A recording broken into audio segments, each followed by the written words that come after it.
Halo sahabat Undiksa, salam harmoni. Senang sekali saya Juniastiti bisa kembali menjumpai Anda. Bidang studi aquaculture tergolong baru mungkin di Indonesia. Namun sebenarnya di luar negeri jurusan ini menjadi salah satu jurusan primadona. Di jurusan ini kamu akan mempelajari tentang aktivitas pemeliharaan, penangkaran, dan juga pengembangbiakan biota perairan laut maupun air tawar seperti ikan, udang, tiram, rumput laut, dan sebagainya. Untuk sahabat Undiksa yang tertarik mempelajari hal ini, kalian nggak perlu jauh-jauh dan bingung mau melanjutkan studi di mana. Karena di Universitas Pendidikan Ganesha kita sudah memiliki Prodi Aquaculture S1 dan juga D3 Budidaya Kelautan. Nah, untuk mengetahui lebih jauh tentang dua program studi yang satu ini, kita akan berbincang bersama salah satu narasumber. Ini ada Ibu Gresti Sari BR Sitepu SPI MSI ya. Biasanya dipanggil Bu Gresti ya. Iya. Halo Ibu, apa kabar? Halo, puji Tuhan, baik Mbak. Sehat ya? Sehat. Iya, kalau nggak sehat, saya nggak berani juga aja ketemu gitu ya. Oke, nah tadi di pengantar Tis bilang kan kalau Prodi Aquaculture ataupun budidaya kelautan tuh sebenarnya kalau di luar tuh banyak peminatnya. Benar. Gitu ya. Nah, Indonesia ini kan kaya ya Bu ya, akan kekayaan alam bawah lautnya.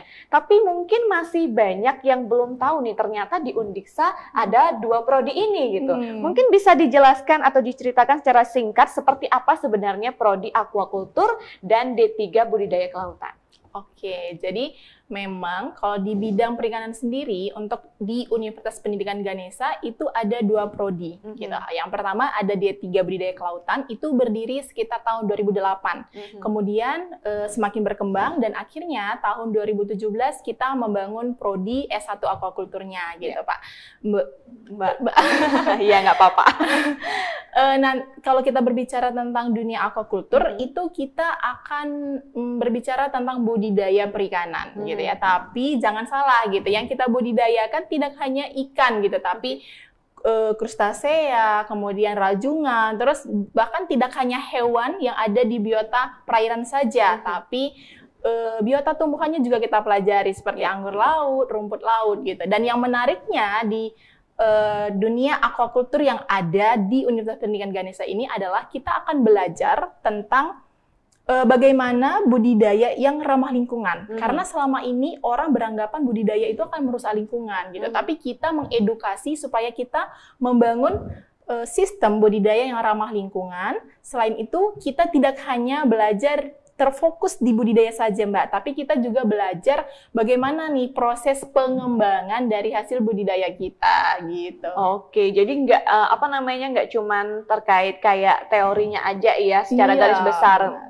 bahwa ada jenis-jenis ini nih yang bisa kalian budidayakan, tapi juga gimana cara pengolahannya itu juga dipelajari di sini. Nah, apakah mahasiswa yang akan kuliah di dua prodi ini itu akan juga mendapatkan seperti praktikum mungkin di dalamnya? Iya, jadi kalau di program studi aquaculture dan D3 budidaya kelautan, 90%-nya itu akan ada praktikumnya. Tapi jangan takut gitu. Mungkin selama ini orang berpikir praktikum itu menjenuhkan gitu ya. Tapi kalau di bidang aquaculture dan budidaya kelautan, praktikum itu sangat menyenangkan gitu.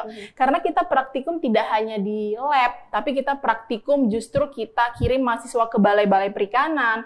Kita juga banyak praktikum di lapangan, di mana itu pelajarannya sangat menyenangkan gitu. Contohnya aja, seperti kita ada praktikum selam ilmiah gitu ya. Itu bukti bahwa itu sangat menyenangkan gitu ya. Mahasiswa bisa nyelam, bisa melihat keindahan di dasar lautan gitu. Dan bukti lainnya adalah bahwa di beberapa semester terakhir ini Mbak, bahwa yang mengambil mata kuliah ini tidak hanya dari mahasiswa program studi aquaculture saja nih, tapi dari program studi di luar aquaculture juga banyak banget yang ngambil mata kuliah ini gitu.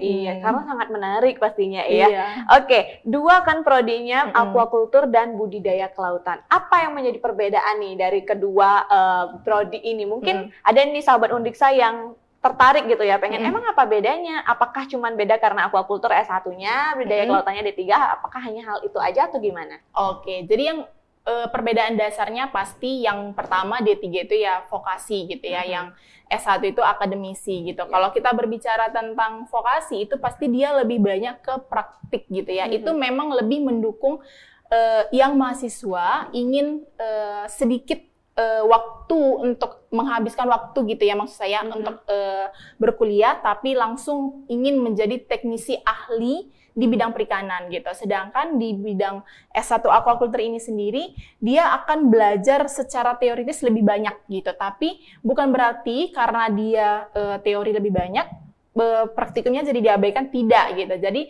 untuk S1 ini juga kita mendukung benar-benar supaya mahasiswa kita itu tetap ahli secara teoritis tapi ahli juga dia secara praktik gitu.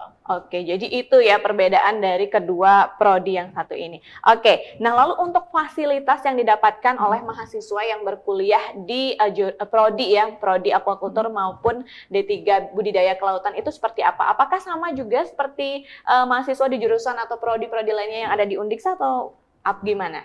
Pada umumnya sih sama ya gitu, karena setiap mahasiswa itu akan mendapat hak yang sama gitu. Pastinya mahasiswa di program studi aquaculture akan mendapatkan sistem pendidikan yang baik pastinya gitu ya, dengan dosen-dosen yang kompeten. Dan selain itu juga di program studi aquaculture itu mahasiswanya akan mendapat pelayanan berupa sharing ataupun apa yang ingin dibahas gitu. Itu semuanya dosen di aquaculture dan budidaya kelautan itu sangat terbuka gitu. Dan yang paling penting adalah mereka bisa menemui senior-senior yang sangat kompeten gitu, Pak. Karena contohnya banyak sekali mahasiswa kami yang sangat berprestasi, baik yang di bidang akademik maupun non-akademik. Contohnya ada sekarang salah satu, ini satu-satunya loh, perwakilan dari Universitas Pendidikan Ganesha, itu dari program studi S1 Aquaculture yang lolos itu program terbaru Kemendikbud yang Indonesian International Mobility Award, itu salah satunya adalah mahasiswa kami, gitu. Dan itu menjadi salah satu hal positif ya untuk mahasiswa yang akan masuk ke dalam program studi kami gitu. Selain itu, mahasiswa kami juga banyak sekali yang memang banyak menang lomba gitu. Contohnya aja kemarin baru-baru ini ada mahasiswa kami yang menang lomba itu mereka memanfaatkan hasil samping perikanan yang biasanya kan dibuang.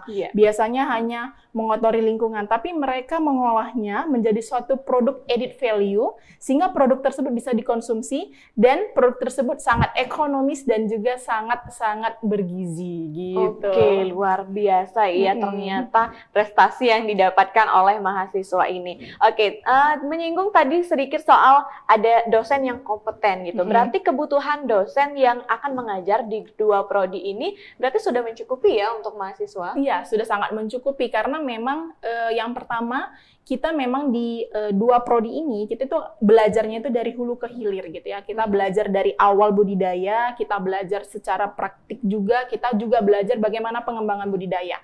Dan di dosen-dosen yang ada di dua program studi itu memang sudah meranah kemana-mana kompetensinya gitu, Mbak. Ada yang memang fokusnya itu di selam ilmiah, ada yang di bidang budidaya, ada di lingkungan, ada juga yang di bidang pengolahan gitu. Jadi memang sangat menarik gitu ya. Jadi di semua bidang ilmu dunia perikanan itu sudah lengkap nih di dua prodi ini. Oke, berarti nggak usah khawatir ya, dosen pengajarnya semua kompeten di bidangnya. Nggak ujuk-ujuk ngajarin kalian tentang bagaimana mengolah dan sebagainya. Tapi emang mereka sudah punya latar belakang tentang hal itu gitu ya. Lalu keunggulan atau keuntungan yang nantinya bisa mahasiswa dapatkan jika mereka kuliah di prodi aquaculture maupun D3 budidaya kelautan ini apa? Oke, jadi keuntungan yang paling mereka dapatkan adalah pastinya mereka akan menjadi ahli di bidang perikanan gitu ya, baik secara teori maupun secara praktik gitu.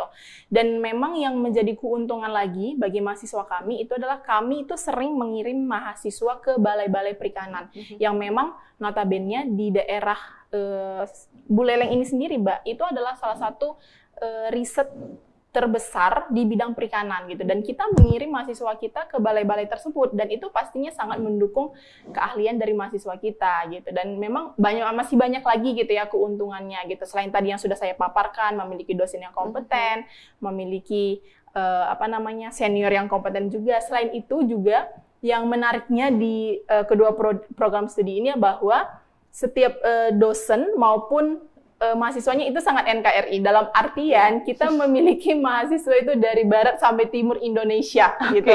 Jadi ini salah satu hal yang beragam sekaligus menarik sekali ya gitu. Bahkan ada salah satu juga mahasiswa kita yang berasal dari Timor Leste. Oke, jadi bisa sharing ya tentang keadaan kelautan di mereka. Benar, dari barat sampai timur.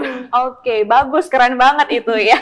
Oke, nah yang pastinya paling banyak nih ditanyakan oleh para calon mahasiswa yang akan memilih program studi dan juga perguruan tinggi di masa-masa penerimaan mahasiswa baru seperti sekarang ini adalah prospek kerjanya ke depan nanti gimana nih Bu? Apakah saya ada peluang untuk dapat kerja di luaran sana ataukah saya akan jadi orang setelah misalnya keluar dari prodi ini? Gimana? Yes, kalau kita berbicara tentang peluang ya, peluang kerja itu sangat luas gitu. Tapi yang menjadi profil pertama dari kedua program studi ini adalah kami sangat mengedukasi mahasiswa untuk bahkan tidak mencari pekerjaan lagi. Karena kami benar-benar mengedukasi mahasiswa untuk menjadi entrepreneur gitu. Kami sudah membekali mereka dengan keahlian-keahlian yang nantinya mereka justru tidak lagi mencari pekerjaan, tapi mereka yang akan merekrut pekerja gitu. Tapi itu bagi mahasiswa yang memang ingin berkembang di dunia kewirausahaan gitu. Tapi kami juga tidak menutup kemungkinan untuk mendukung setiap mahasiswa kami yang ingin bergerak di bidang edukasi gitu Mbak. Misalnya ada yang pengen menjadi peneliti, ada yang pengen menjadi di bidang akademis, itu semuanya kita bantu gitu. Oke, lalu peluang untuk para lulusan ini di Indonesia sendiri bagaimana jika Mbak melihat? Oke, kalau peluang sendiri itu banyak banget ya, karena memang kita ketahui sendiri di Indonesia, terkhususnya juga di daerah Buleleng ini, itu banyak banget ada balai-balai perikanan, ada dinas perikanan, itu banyak banget juga perusahaan perikanan gitu, mulai dari budidaya sampai ke pengolahan itu banyak banget gitu. Oke, apalagi sekarang ini kan kita tengah menggiatkan tentang perlindungan laut ya, kan karena sekarang laut kita udah mulai kotor gitu ya, udah beberapa biota laut itu juga udah terancam punah gitu. Berarti ini penting banget juga menjadi salah satu cara untuk sahabat Undiksa yang ingin menyelamatkan bumi ini gitulah ya, salah satu caranya. Oke, nah untuk di penerimaan mahasiswa baru Undiksa tahun ini, kira-kira berapa kuota untuk penerimaan mahasiswanya di dua prodi ini, kalau boleh tahu? Jadi kita tahun ini akan menerima mahasiswa sebanyak 90. Jadi banyak banget gitu. Jadi banyak banget peluang untuk adik-adik bisa masuk ke dalam kedua prodi ini. Oke, 90 untuk dua prodi ini?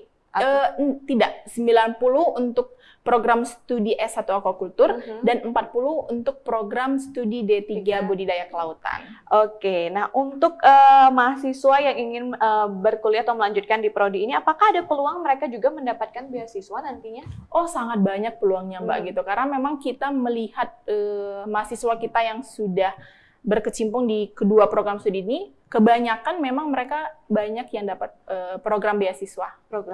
Jadi memungkinkan ya, nggak usah khawatir untuk sahabat Undiksa yang mungkin pengen kuliah, tapi biar dapat beasiswa juga masih bisa juga. Nah untuk syaratnya nih, untuk calon mahasiswa yang ingin melamar di prodi ini, apakah mereka emang harus berasal dari lulusan SMA jurusan biologi gitu misalnya? Oh tidak. Jadi semua jurusan, baik SMA, baik SMK, itu semuanya diperbolehkan untuk melamar ke kedua program studi ini. Oke, jadi nggak harus ya orang lulusan biologi. Kalau kalian emang punya minat dan ketertarikan di bidang perikanan dan juga kelautan ini, bisa banget untuk ke aquaculture ataupun di prodi D3 Budidaya Kelautan, seperti itu. Oke, luar biasa. Nah, untuk ajakan kuliah nih, untuk para calon mahasiswa baru, karena kita kan udah mulai pendaftaran SNMPTN, masih ada juga peluang di SBMPTN dan juga SMBJM ya, bisa ya, jalur mandiri. Oke, silakan. Oke, mau kuliah yang berkualitas dan menyenangkan. Yuk menjadi generasi maritim muda bersama kami di dalam program studi S1 Aquacultur dan D3 Budidaya Kelautan Universitas Pendidikan Ganesha. Oke, luar biasa. Jadi nggak usah ragu, nggak usah risau, langsung aja ajukan diri untuk kuliah di Aquacultur dan juga D3 Budidaya Kelautan. Mungkin satu terakhir, apakah akreditasi dari kedua prodi ini? Mungkin ini juga jadi pertanyaan. Yes. Ya, jadi kedua program studi ini sudah terakreditasi dan mendapat akreditasi yang baik. Oke, baik B berarti ya. Jadi udah nggak perlu diragukan lagi, tunggu apa lagi ya untuk para calon mahasiswa baru, calon Ganesha Muda Undiksa, langsung saja bergabung di program studi aquaculture atau D3 Budidaya Kelautan. Terima kasih sekali lagi Bu Grisya Terima sudah kasih. hadir di tengah-tengah kita, dan semoga untuk sahabat Undiksa yang tadinya masih ragu-ragu nih ya mau lanjutin kuliah di mana dan prodi apa, padahal kalian punya ketertarikan di bidang kelautan ataupun perikanan gitu, bisa langsung ke aquaculture atau D3 Kelautan Universitas Pendidikan Ganesha. Jangan lupa di-share ya ke seluruh sosial media kalian, barangkali ada rekan atau kerabat kalian yang juga lagi bingung mau pilih-pilih prodi di mana gitu ya, biar mereka mengetahui bahwa Undiksa juga punya prodi aquaculture dan D3 Budidaya Kelautan. Dan jangan lupa yang belum subscribe, di-subscribe dulu channel YouTube-nya Universitas Pendidikan Ganesha, dinyalakan juga lonceng notifikasinya agar tidak kelewatan video-video menarik lainnya dari kami. Dan yang nggak bosan-bosan pastinya Juni ingatkan, karena kita masih dalam situasi pandemi, tetap menerapkan protokol kesehatan. Saya Juni Astiti pamit undur diri, sampai jumpa dan salam harmoni.